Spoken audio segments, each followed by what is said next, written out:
3 साल पहले अपनी पुरानी गर्लफ्रेंड से ब्रेकअप के बाद मुझे उसकी बेटी के फुल मंथ सेलिब्रेशन का इनविटेशन कार्ड मिला।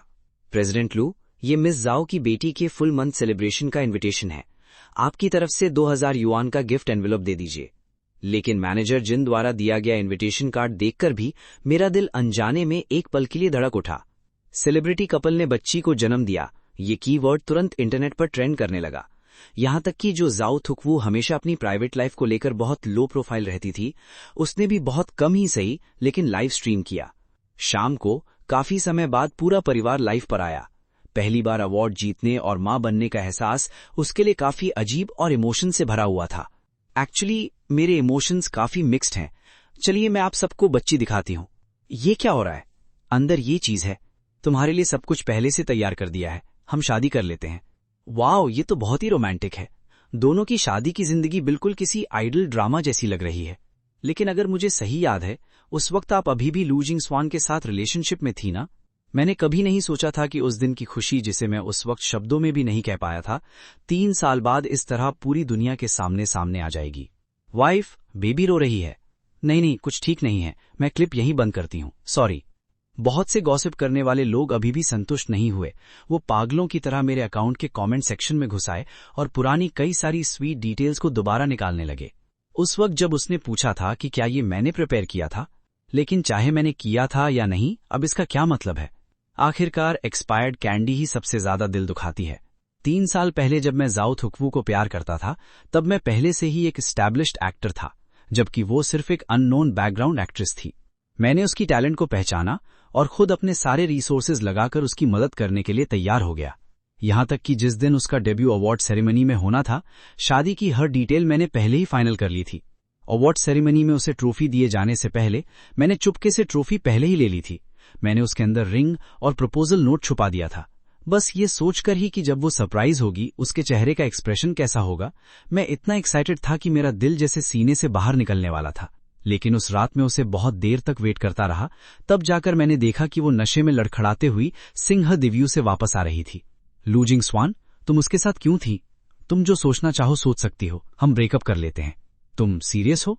मैं थक गई हूं जिंग स्वान। मैंने नेटिजन्स के सवालों का कोई जवाब नहीं दिया, बस स्क्रिप्ट पढ़ने और शूटिंग की तैयारी में लगा रहा। लेकिन जैसे ही मैंने लाइट बंद करके सोने की तैयारी की, अचानक फोन पर मैसेज आया, तुम हो? पहले क्या तुम मुझसे शादी के लिए प्रपोज करने वाले थे? मैंने उस मैसेज का बिल्कुल भी रिप्लाई नहीं किया। पुरानी बातों को वहीं बीत जाने देना ही बेहतर है। लेकिन मैंने बिल्कुल भी नहीं सोचा था कि मेरे और जाओ के बीच की बात इंटरनेट पर इतनी ज्यादा हंगामा मचा देगी कि जिंघे को भी लाइव आकर सफाई देनी पड़ेगी। वो पेपर मैंने ही लिखा था। सबको इतने समय तक गेस करने के लिए मजबूर करने पर मुझे काफी ऑकवर्ड फील हो रहा है। एक्चुअली ये हम हस्बैंड वाइफ के बीच का एक छोटा सा रोमांटिक सरप्राइज था। वो मुझसे बहुत प्यार करती है। वाह, क्या आदमी है। करोड़ों युआन का कॉन्ट्रैक्ट ब्रेकिंग कॉम्पनसेशन देने के बाद भी वो इस बात को नहीं भूला। उस वक्त जो हुआ था उसे मैं 10,000 साल तक नहीं भूलूंगा।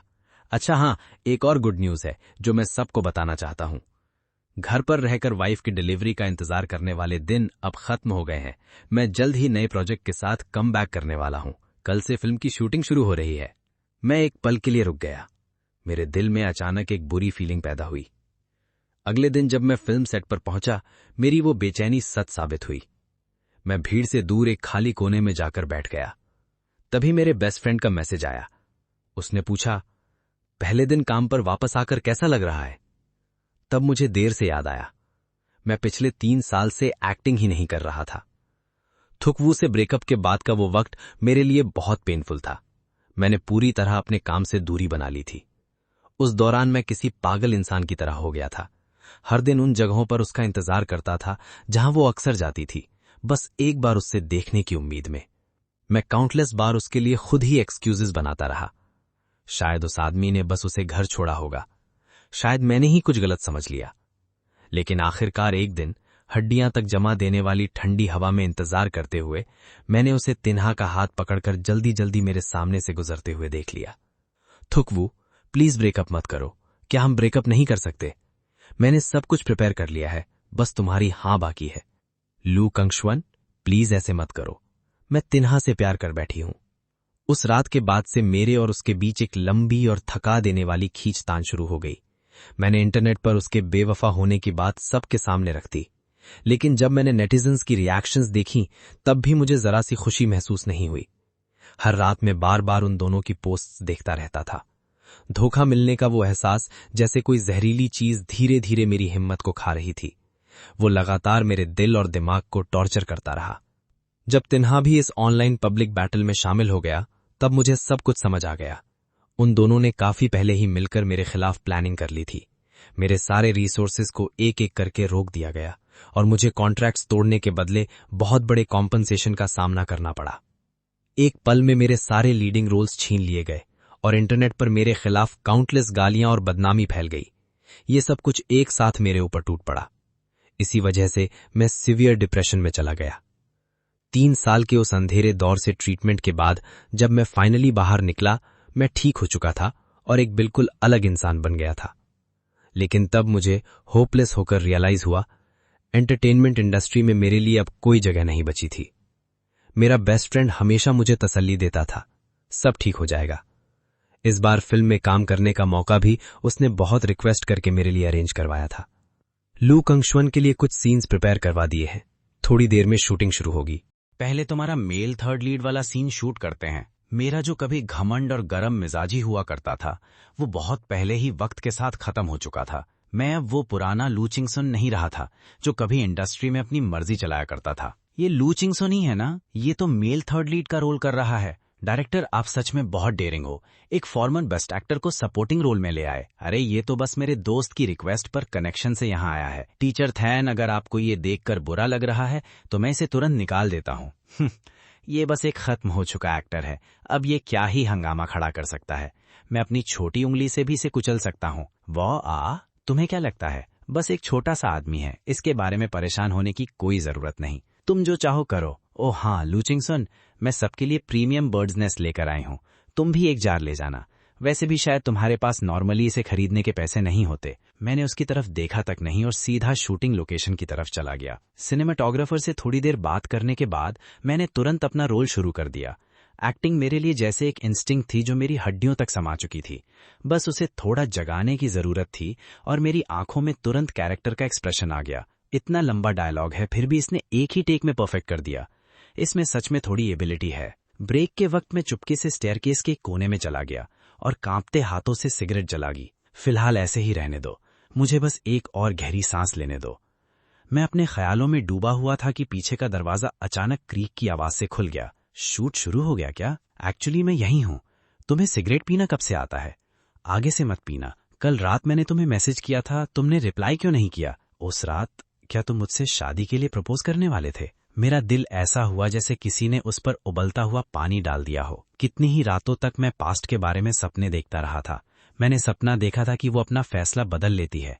वो मेरे सामने अवार्ड ट्रॉफी खोलती है और रिंग और प्रपोजल नोट देखकर इमोशनल होकर आंसू बहा देती है और मैं बिल्कुल ठीक वक्त पर उस घर की चाबी निकाल लेता हूँ जो उसने पसंद की थी। ये तुम्हारे हाथ में है। हमारे नए घर में अभी एक चीज की कमी है। क्या तुम इसे एक्सेप्ट करोगी? मैं खुद गाड़ी चलाकर उसे घर ले जाता, फिर सब कुछ नेचुरली होता और हम शादी कर लेते और बाद में हमारी एक बेटी होती, एक बहुत प्यारी सी बेटी, बिल्कुल उसकी तरह। लेकिन ये सब सपने तभी टूट गए जब मेरी आंख खुल गई।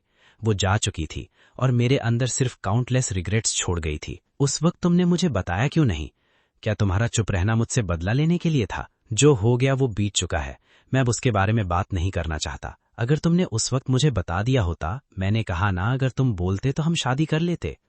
उसके चेहरे पर क्लियरली हेजिटेशन थी और उसकी आंखों में छुपी हुई गहरी फीलिंग्स देखकर मुझे अपने जवाब पर और भी यकीन हो गया। देखो, वो असल में शादी के लिए रेडी ही नहीं थी। हमारी रिलेशनशिप को 2 साल पूरे होने के बाद अचानक मेरे अंदर फैमिली सेटल करने की स्ट्रांग डिजायर पैदा हुई थी। मैंने बहुत केयरफुली उससे शादी के लिए हिंट दिया था, लेकिन वो हमेशा कहती थी अभी सही वक्त नहीं है। मैं समझता था कि वो अपने करियर को लेकर सीरियस है, इसीलिए मैंने उसकी मदद करने का भी पूरा फैसला किया। लेकिन उसे क्या पता था कि जिस फिल्म में उसे फीमेल लीड का रोल मिला था, उस रोल को दिलवाने के लिए मैंने बहुत लोगों से रिक्वेस्ट की थी और बहुत मेहनत की थी।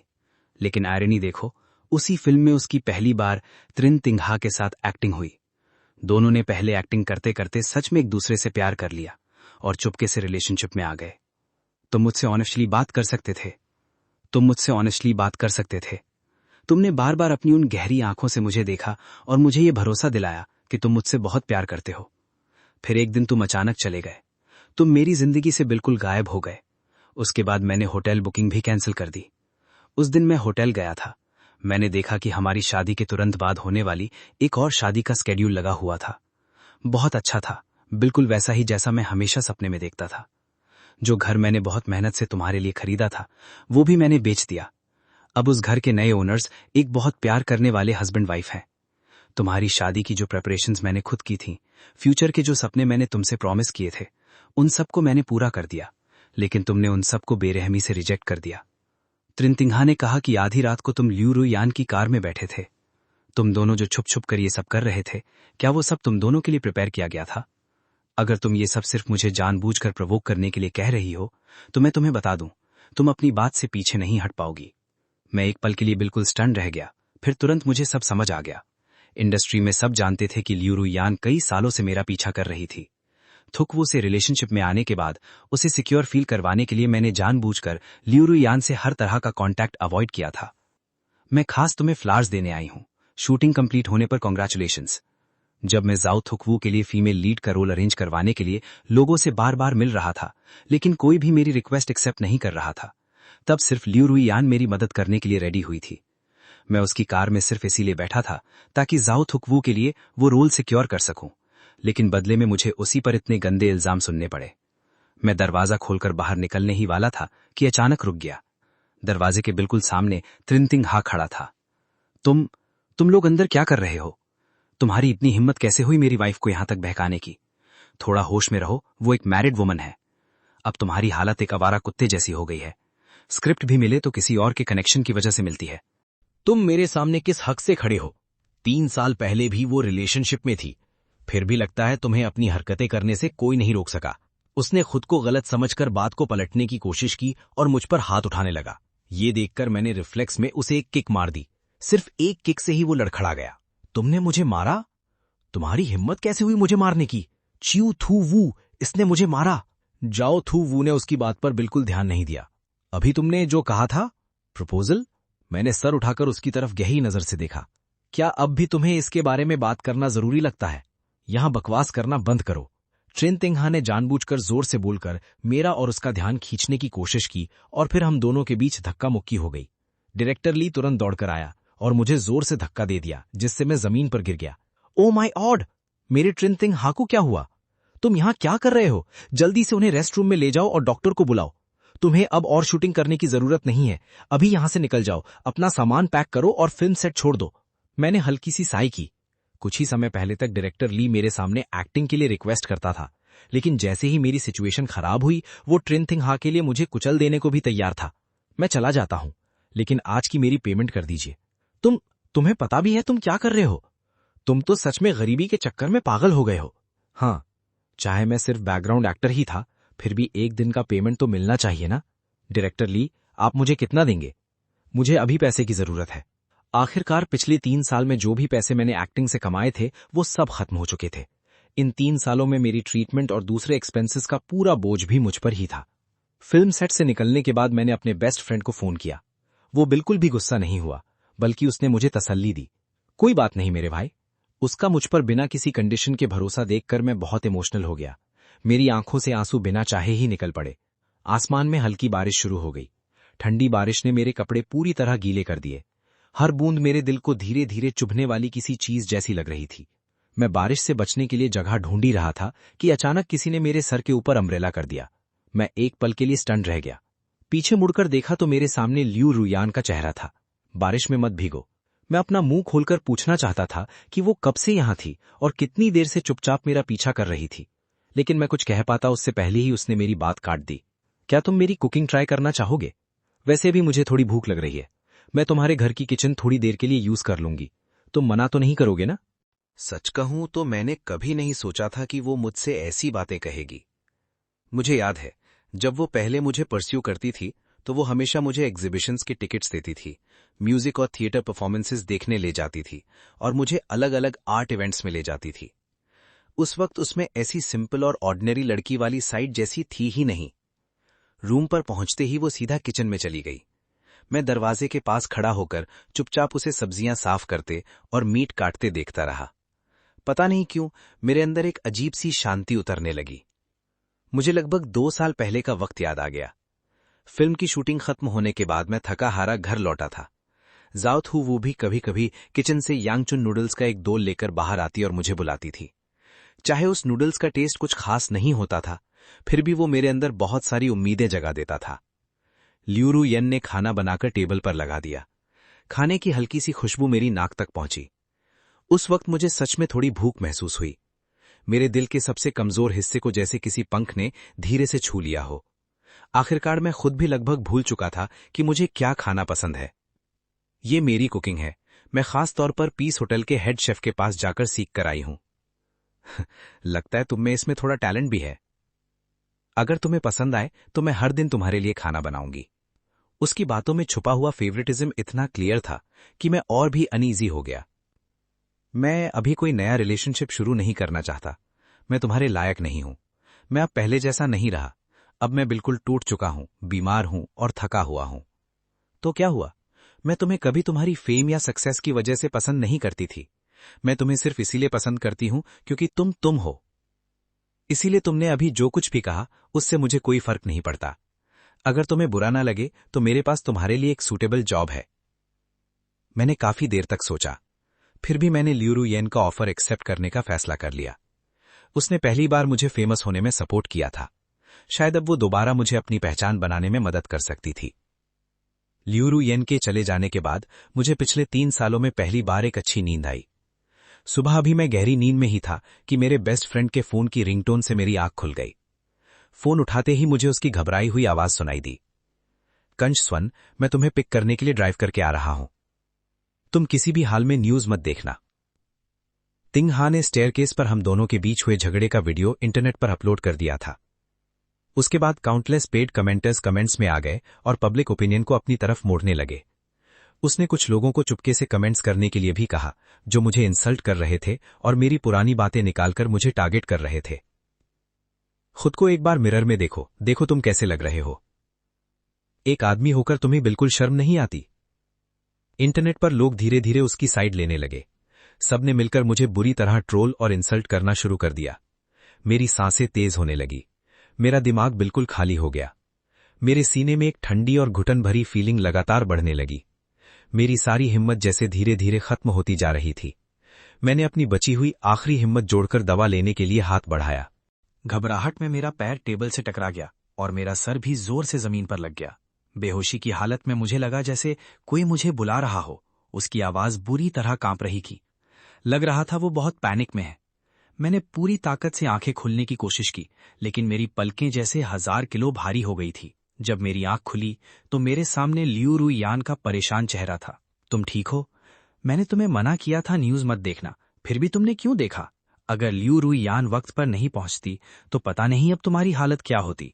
जब मैं बेहोश था, मेरे बेस्ट फ्रेंड ने मेरे अकाउंट में लॉगिन करके पूरी सिचुएशन क्लैरिफाई कर दी थी, लेकिन फिर भी बहुत सारे नेटिजन्स पीछा छोड़ने को तैयार नहीं थे। वो मेरी पोस्ट के नीचे लगातार गालियां और बुरी बातें लिख रहे थे। इसलिए मेरे बेस्ट फ्रेंड ने पिछले 3 साल के मेरे साइकोलॉजिकल ट्रीटमेंट के सारे रिकॉर्ड सामने रख दिए। इस स्टेप ने लोगों का ध्यान मेरी तरफ खींच लिया। मैं काफी देर तक सोता रहा और जब होश में आया तो मेरे बेस्ट फ्रेंड ने मुझे फोन छूने तक नहीं दिया। इसलिए मुझे काफी समय तक बाहर की सिचुएशन का बिल्कुल पता नहीं था। चिंता मत करो, उस इंसिडेंट के बाद जो भी कंट्रोवर्सी हुई थी सब ठीक से सॉल्व हो चुकी है। पिछले कुछ दिनों से लियू रु यान हर दिन मेरे लिए खाना बनाने आ रही थी। तुमने तो कहा था कि तुम नए प्रोजेक्ट की प्रिपरेशन कर रही हो, फिर भी मेरे लिए खाना बनाने का टाइम कैसे मिल जाता है? तुम्हारे पास टाइम नहीं होता क्या? दिन इसी तरह बीतने लगे। फिर एक दिन जब मैं बाहर वॉक कर रहा था, अचानक मेरी नजर झाओ थुक वू पर पड़ी। वो मेरी तरफ आने ही वाली थी कि मेरे बेस्ट फ्रेंड ने उसे रोक दिया। तुम यहाँ क्या करने आई हो? क्या तुम तभी खुश होगे जब वो मर जाएगा? मेरा बेस्ट फ्रेंड तुरंत मेरे पास भाग कर आया। क्या हुआ? तुम ठीक हो ना? उसकी कंसर्न नजर देखकर मैं कड़वी सी स्माइल करने लगा। डॉक्टर ने कहा है कि मैं कल डिस्चार्ज हो सकता हूँ, लेकिन मेरा बेस्ट फ्रेंड अभी भी श्योर नहीं था। वो चाहता था कि मैं कुछ और दिन हॉस्पिटल में ऑब्जर्वेशन में रहूं। मेरे बार बार रिक्वेस्ट करने के बाद ही उसने मुझे फोन वापस दिया, लेकिन एक कंडीशन है, रोज फोन 1 घंटे से ज्यादा यूज नहीं करना। जब मैंने अपना अकाउंट खोला तो मैं पहले से मेंटली प्रिपेयर्ड था कि मुझे फिर से गालियां और इंसल्ट्स मिलेंगी। लेकिन मेरी आंखों के सामने सिर्फ वार्म और सपोर्टिव मैसेजेस थे। जो लोग पहले मुझे बुरी बुरी बातें बोल रहे थे, उनमें से कई लोग मुझे प्राइवेट मैसेजेस भेजकर सॉरी कह रहे थे। मैंने वीचैट खोला। झाओ थुक वू के मैसेजेस 99+ थे। पता नहीं क्यों मुझे अचानक 1 साल पहले की वो इंसिडेंट याद आ गई। एक फिल्म में हॉर्स राइडिंग का सीन शूट करते वक्त मैं अचानक घोड़े की पीठ से गिर गया। मैंने अपनी आंखों के सामने घोड़े के उठते हुए खुर देखे जो अगले ही पल मुझ पर पड़ने वाले थे। उस क्रिटिकल मोमेंट में झाओ थुक वू ने बिना कुछ सोचे सीधा मेरी तरफ दौड़ लगाई। अपने आप को मेरे नीचे कवर करो, अपना पैर संभालो। उस पल मेरा पत्थर जैसा दिल भी हिल गया था। इस फेम और पावर की दुनिया में सच्ची सिंसेरिटी देखना बहुत मुश्किल होता है। उस दिन के बाद मैंने डिसाइड कर लिया था कि मैं उसके साथ अच्छा बिहेव करूंगा। एक बार शूटिंग के दौरान एक मेल एक्टर था जो मुझे बिल्कुल पसंद नहीं करता था। वो एक्टिंग के बहाने जानबूझकर मुझे टारगेट करता था। एक सीन में मुझे पानी में गिरना था। उसने जानबूझकर अपना डायलॉग भुला दिया, जिसकी वजह से मुझे ठंडे पानी में कई घंटों तक रहना पड़ा। मैं पूरी तरह ठंडे पानी में भीग चुका था। ये देखकर तुमने बिना कुछ कहे सबके सामने उस एक्टर को सीधा पानी में धक्का दे दिया। वो एक्टर गुस्से से पागल हो गया और हर जगह मेरे खिलाफ बुरी र्यूमर्स फैलाने लगा। मैं घबराकर तुम्हारे पास एक्सप्लेनेशन देने आई, लेकिन तुमने बस मुझे जेंटली देखा और कहा, मैं तुम पर भरोसा करता हूं। शायद उसने भी कभी सच में मुझसे प्यार किया था। झाओ थुक वू का बदला हुआ बिहेवियर अब भी मुझे बहुत हैरान करता था। मैंने अपने बेस्ट फ्रेंड से पूछा, तब उसने बताया कि सब कुछ बदलने की वजह लियू रू यान की एक सोशल मीडिया पोस्ट थी। मैंने जल्दी से वो पोस्ट खोली और तब पता चला कि उसने 3 साल पहले हुई पूरी सच्चाई सबके सामने एक्सपोज कर दी थी। उसके बाद बहुत सारे नेटिजन्स ने और भी पुरानी बातें खोदना शुरू कर दिया। त्रिंग हिंग हुआ के बारे में भी कई सच सामने आने लगे। शादी के बाद भी वो चुपके से फीमेल फैन से मिलता था और रात के वक्त इंडस्ट्री की रिच वुमेन से भी सीक्रेटली मिलता था। कुछ ही दिनों बाद जब ये सब एक्सपोज हुआ, झाओ थुक वू और त्रिंग हिंग हुआ के बीच बहुत बड़ा झगड़ा हुआ। लेकिन त्रिंग हिंग हुआ डिवोर्स नहीं लेना चाहता था। आखिरकार मजबूर होकर झाओ थुक वू ने सीधा सोशल मीडिया पर पोस्ट कर दिया। त्रिंग हिंग हुआ और दूसरी विमेन के बीच के सस्पिशियस चैट सामने आते ही पब्लिक ओपिनियन अपने पीक पर पहुंच गया। झाओ थुक वू ने मुझे लगातार मैसेजेस भेजने शुरू कर दिए, जैसे वो पिछले 3 साल की सारी माफी एक साथ मांगकर मेरे साथ किए गए हर दर्द को मिटा देना चाहती हो। उसने मुझे बहुत सारी बार सॉरी कहा, लेकिन इसका अब क्या फायदा था? मुझे अब कोई फर्क नहीं पड़ता था। उसने इंटरनेट पर एक लॉन्ग पोस्ट भी लिखी जिसमें 3 साल पहले हमारे बीच हुई कंट्रोवर्सी और उस वक्त मेरे बारे में बोली गई उसकी झूठी बातों को क्लैरिफाई किया। लेकिन क्या सिर्फ क्लैरिफिकेशन देने से ये गारंटी हो जाती है कि उसे माफ कर दिया जाएगा? वो सारी पेनफुल मेमोरीज सच थी ना? मेरे 30th बर्थडे पर मेरा बेस्ट फ्रेंड और लियू रू यान सुबह से ही मेरे घर आ गए थे। जैसे ही लाइट्स बंद हुई, लियू रू यान केक लेकर मेरे सामने आ गई। मैं केक पर जलती हुई कैंडल्स को देखकर कुछ पल के लिए ब्लैंक हो गया। लियू रू यान ने कहा, विश करो, जल्दी विश करो। मैं भी आंखें बंद करके अपने दोस्त के लिए सबसे अच्छी चीज की विश करूंगी। पहले मुझे अपने बर्थडे पर बहुत सारे फ्रेंड्स को विला में बुलाना पसंद था, लेकिन जैसे जैसे मैं बड़ा हुआ मुझे समझ आया कि बस कुछ क्लोज फ्रेंड्स ही काफी होते हैं। खुशी खुशी उन्हें विदा करने के बाद जैसे ही मैं घर के अंदर आया, मुझे फुटस्टेप्स की आवाज सुनाई दी। मुझे लगा शायद मेरा कोई फ्रेंड कुछ भूल गया है, इसलिए मैं स्माइल करते हुए दरवाजा खोलने गया। लेकिन झाओ थुक वू को सामने देखकर मेरी स्माइल मेरे चेहरे पर जम गई। झाओ थुक वू दरवाजे के सामने खड़ी थी और उसकी सांसें तेज चल रही थीं। उसके हाथ में केक थोड़ा पिघल गया था, लेकिन फिर भी उस पर बने 2 छोटे लोग क्लियरली दिख रहे थे। आज तुम्हारा बर्थडे है, हैप्पी बर्थडे। मैं मुड़कर दरवाजा बंद करने लगा, लेकिन उसने अपना हाथ बीच में रखकर मुझे रोक दिया। कैंट्सवन, क्या तुम इसे अभी भी पहचानते हो? ये वही रिंग है जो तुमने 3 साल पहले ट्रॉफी के अंदर छुपाई थी। मुझे तुम्हारी रिंग मिल गई थी, अब मैं हाँ कह रही हूं। क्या बहुत देर हो गई है? उस पल मेरे दिल में अचानक एक अजीब सी कसक उठ गई। अगर मैं 3 साल पहले का कैंट्सवन होता और ये सीन अपनी आंखों से देखता तो शायद मैं खुशी से पागल हो जाता, लेकिन अब कोई अगर या काश नहीं था। तुम घर जाओ, ऐसा मत करो, प्लीज मेरे साथ ऐसा मत करो। मैंने उससे डिवोर्स दे दिया है, मुझे मेरी गलती समझ आ गई है। प्लीज मुझे एक और चांस दे दो। मैं तुम्हारे बिना नहीं रह सकती। तुम्हारे बिना मेरे पास कुछ भी नहीं है। हम शादी कर लेते हैं। तुम्हें फैमिली चाहिए थी, बच्चा चाहते थे ना? तुम्हें शादी चाहिए थी। होटल की वेडिंग बुकिंग हम दोबारा कर सकते हैं। वेडिंग ड्रेस भी दोबारा खरीद सकती हूँ। शादी की बाकी सारी प्रिपरेशंस की तुम्हें टेंशन लेने की जरूरत नहीं है, मैं सब कुछ खुद मैनेज कर लूंगी। बस तुम। वो रोते हुए मेरे सामने घुटनों पर बैठ गई। उसने बेचैनी से मेरा हाथ पकड़ने की कोशिश की और उसके कंधे बार बार कांप रहे थे। मुझे अचानक वो वक्त याद आ गया जब मैं और थुकवू अभी रिलेशनशिप में ही आए थे।